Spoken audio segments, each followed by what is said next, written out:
हिलाओ अपने हाथों को, कहो थैंक यू लॉर्ड, आज आपने मुझे यहां भेजा, मैं आपकी तारीफ करता हूं। अपने घुटनों पे आओ सब जन, और दोनों हाथों को उठाकर कहो, मैं अपने कानों को खोलता हूं और ग्रहण करने योग्य बनाता हूं। आज जो कुछ मैं सुनूंगा, मैं फलों को लेके आऊंगा। उठाकर अपने हाथों को,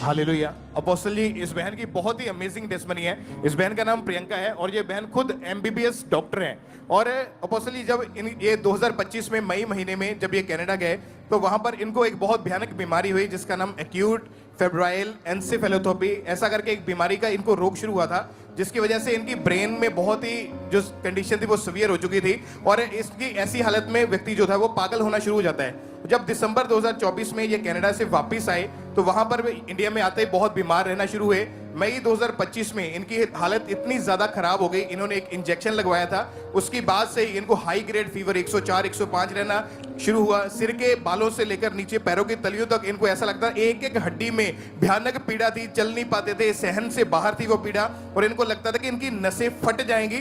पागलों के जैसी इधर उधर घूमना शुरू कर दिया इन्होंने और कपड़े तक भी अपने शरीर के ऊपर बर्दाश्त नहीं इनसे होते थे। इनकी भयानक बीमारी इतनी ज्यादा बढ़ चुकी थी कि जब भी ये इनको अटैक होता था उसके बाद दौरे पड़ने शुरू हुए। आप अपना नाम बताएं, क्या है? प्रियंका भट्टी। आप खुद एक एमबीबीएस डॉक्टर हैं जी पापा जी। और आपने अपने रोग का नाम क्या बताया कि केड़ा रोग सीगा और नाम किया होता इंग्लिश? पापा जी, acute febrile encephalopathy. Acute febrile encephalopathy. जी। ये क्या है एक्चुअल में? इस रोग से होता क्या है? सिम्टम्स क्या है इसके?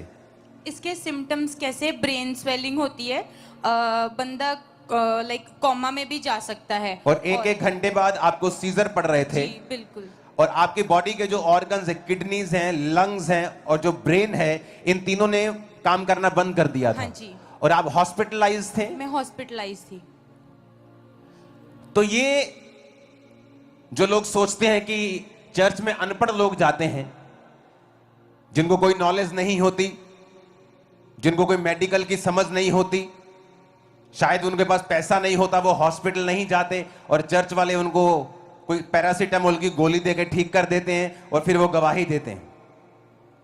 तो मैं ये बताना चाहता हूं, ये टेस्टिमनी जो हो रही है ये खुद एक एमबीबीएस डॉक्टर की हो रही है। इनके सारी रिपोर्ट्स हमारे पास हैं। हाँ जी। इनकी सारी रिपोर्ट्स डॉक्टर्स की, हॉस्पिटल्स की, यस पापा जी, एवरीथिंग रिकॉर्ड आपके पास है। यस।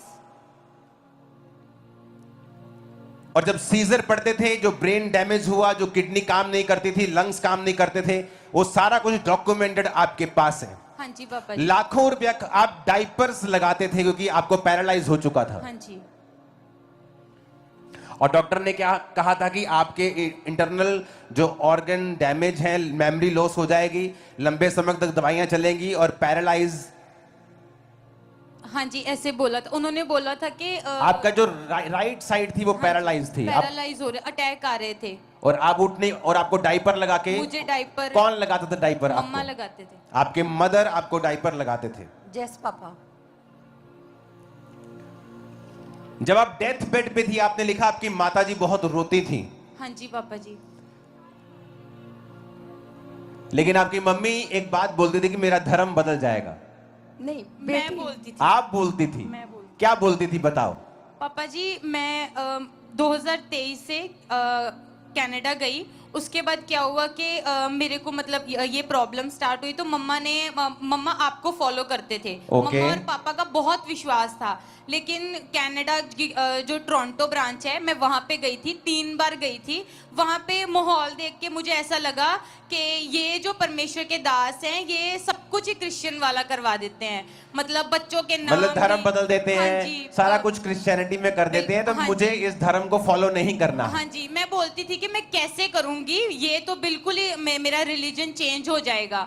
तो मेरे को इतना पता था कि मेरे मम्मा की जो हीलिंग है वो प्रेयर माउंटेन से हुई है। मेरे मम्मा और मेरे पापा बहुत ज्यादा मतलब आप में बिलीव करते थे और परमेश्वर में बिलीव करते थे। आप एक एमबीबीएस डॉक्टर थी खुद, हाँ जी। आप चर्च में गई और आपने कहा कि नहीं ये धर्म बदलते हैं तो मुझे ये फॉलो नहीं करना है। हाँ जी। उसके बाद आपकी तबीयत बिगड़ गई, आप वापस आ गई मैं पंजाब वापस में, आई, हाँ जी। हॉस्पिटलाइज हुई, हाँ जी। एक एक घंटे बाद सीजर आने लगे, बॉडी पैरालाइज होने लगी, हाँ जी। आपको डायपर लगा के रखने पड़े, हाँ आपका किडनी, लंग्स एंड ब्रेन ने काम करना बंद कर दिया। हाँ जी। आप टोटल हॉस्पिटलाइज थी। आपकी मदर परमेश्वर को जानती थी हाँ जी। और वो आपको परमेश्वर के बारे में बताती रही हाँ जी। और वो आपको प्रार्थना सुनाती रही। हाँ जी।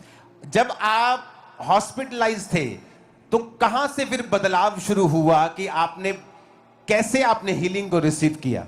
पापा जी जब मैं बिल्कुल ही बेहोश थी तो मेरे मम्मा ने ना आके आपके वचन जैसे सुन के आना, तो मेरे मम्मा ने मेरी बेहोश बॉडी पे आपके वचन डिक्लेयर कर देने, परमेश्वर का वचन जो declare मास कर- प्रेयर होती जो थी? मास प्रेयर होती थी। आपकी मम्मा, आपने इन पे डिक्लेयर किए और इनको कोई होश नहीं थी? नहीं पापा जी, इनको कोई होश नहीं होता। कितने लाख रुपया इनके ट्रीटमेंट पे लगा है? पापा जी अभी तो कोई पता ही नहीं कि कितना पैसा लग गया, बहुत। और जब ये सीजर आते थे इसको आपको पेन्स आपको भी होती होंगी कि आपकी बेटी है जो वो डेथ बेड पे चली गई है, अब डायपर लगा रहे हैं, पैरालाइज हो गया, अब किडनी काम नहीं कर रही है, जी जी। और लेकिन आपका विश्वास परमेश्वर पे था। पापा जी मैं बोलती हूँ कि मेरी बेटी 2 बार जिंदा हुई है, 2 बार डेड हो गई थी और खुदा ने इसको जिंदा किया। पापा जी मैं बता नहीं सकती आपको कि डॉक्टर की टीम आती थी, ये कॉलर बोन है यहाँ पर, पूरी फिंगर ये पूरी डाल देते थे, बेटी को कोई होश नहीं था। जो कॉलर बोन में पूरी उंगली घुसा देते थे? हाँ कोई होश नहीं, और ये चीज दबाते थे इसको, कोई कि क्या पता चीज नहीं। दबाते थे? क्या ये नोज कॉलर ना- का, बंद दबाते थे। ओ, और फिर इसको जैसे सीधा लटाना, पूरी मुट्ठी बांध के इसके ये नाभि पे दबाना, किसको कुछ तो हो, मतलब कुछ कोई इसकी- पेन की सेंसेशन हो, लेकिन जी, कुछ नहीं होता था। नहीं कुछ नहीं होता था पापा जी। और आपने कहा कि डॉक्टर्स की पूरी टीम इसके साथ खड़ी होती थी जी, जी, इसका जी। ट्रीटमेंट करने के जी लिए। जी। और जब आपने इसको 91 साम जी। डिक्लेयर किया, जब चर्च में प्रार्थना हो रही थी, डिक्लेयर किया, जी, जी। क्या हुआ इसकी बॉडी पर उस समय जब प्रार्थना हुई तो क्या हुआ इस पर? पापा जी मैं जब भी खुद 91 शाम को पढ़ती थी, मुझे ऐसे लगता था जैसे 12 साल की रोगन का विश्वास था कि मैं प्रभु के पल्ले को छूंगी। तो मेरा विश्वास ऐसा था कि मैं 91 जमूर पढ़ूंगी, मेरी सामर्थ प्रभु की मेरी बेटी के अंदर जाएगी, और जितनी मेरी तारीफ कर सकते हो कर दो, खुदा बता। और मेरी बेटी जिंदा हो जाएगी। आपने लिखा, आपने प्रेयर को रिसीव किया, 91 साम डिक्लेयर किया, जी आपकी बेटी के मुर्दा शरीर में सामर्थ एंटर हुई जी जी और इसको एकदम होश आई जी जी और बॉडी रिकवर होने लगी। जी आपने लिखा डॉक्टर शॉक्ड थे। हाँ जी। क्यों शॉक्ड थे वो? पापा जी डॉक्टर्स इसलिए शॉक थे, वो बोलते थे, वो ना जब मेरे को चेक करने आते थे तो वो अपने कलीग से बात करते थे, मैं बेहोश होती मतलब सोई होती थी, तो उन्होंने आके बोलना कि इसका रूट कॉज नहीं हमें समझ में आता, नहीं आता। ये इतनी जल्दी रिकवर हो रही है, जो चीजें इसकी जा हीलिंग के रही- बाद उससे कहा कि healing मुझे के समझ बाद- नहीं आ रहा हाँ कि जी। रिकवर कैसे हो रही? रिकवर कैसे हो रही है, वो बार बार यही चीज बोलते थे। मैं उनको पूछती थी कि मेरे को घर भेज दो, मेरे को भी घर जाना है। उन्होंने मेरे को एक ही आंसर करना कि तू जिस कंडीशन में आई आ थी, जाओ तू ऊपर आ।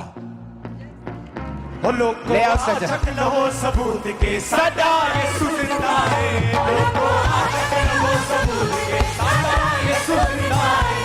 छोड़ दो उसको। मेरा यीशु आने बचाऊंगा, अम्मा को लेके आ। मेरा यीशु आने बचाऊंगा, ते आराम भी देता है। ओ लोगों आचक न हो सबूत के सदा यीशु जिंदा है।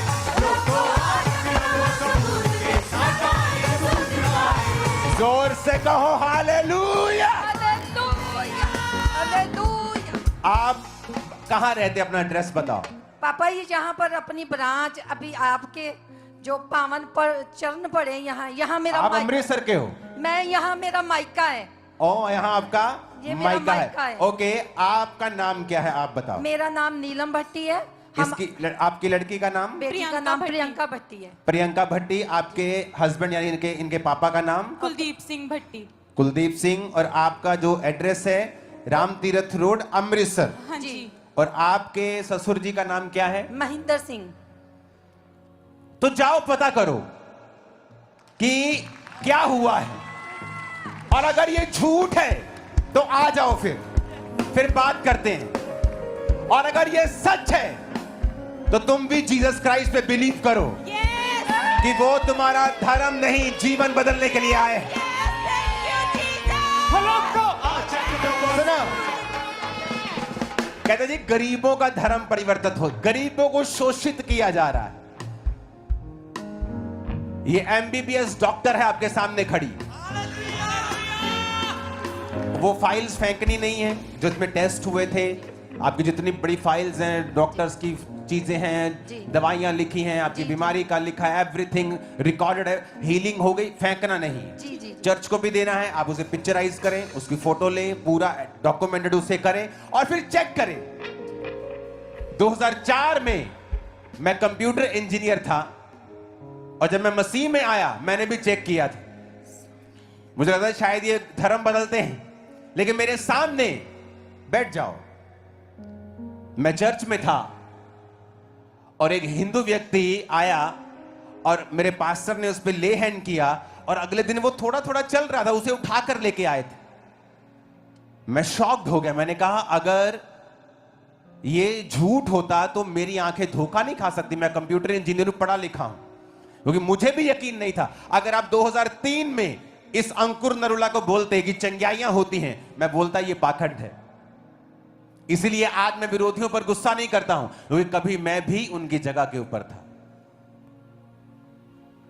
कभी मैं भी उनकी जगह के ऊपर था।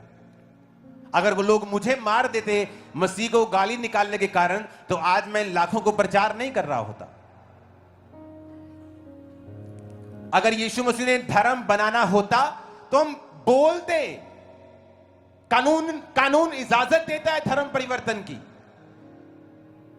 लेकिन जीसस धर्म परिवर्तन करने नहीं आए हैं, यह भी सच्चाई है। नहीं तो जब मैं चर्च में गया होता वो मुझे बोलते कि अपने कपड़े, अपना नाम, सब कुछ बदलो अगर जीसस की चंगाई चाहते हो तो। उन्होंने पवित्र वचन मुझे दिया और कहा कि बेटा, जिस दिन बाइबल में ईसाई धर्म नाम का शब्द मिलेगा तुम बाइबल पढ़नी बंद कर देना। आप यीशु मसीह को छोटा करना चाहते हैं धर्मों में बांटकर। वो धर्मों में बंटने वाला परमेश्वर नहीं, उसने पूरी जगत की उत्पत्ति की है, यूनिवर्स की उत्पत्ति की है। वो छोटा परमेश्वर नहीं। तारीफ करो इस टेस्टिमनी के लिए जोर से। हालेलुया। पास्टर जी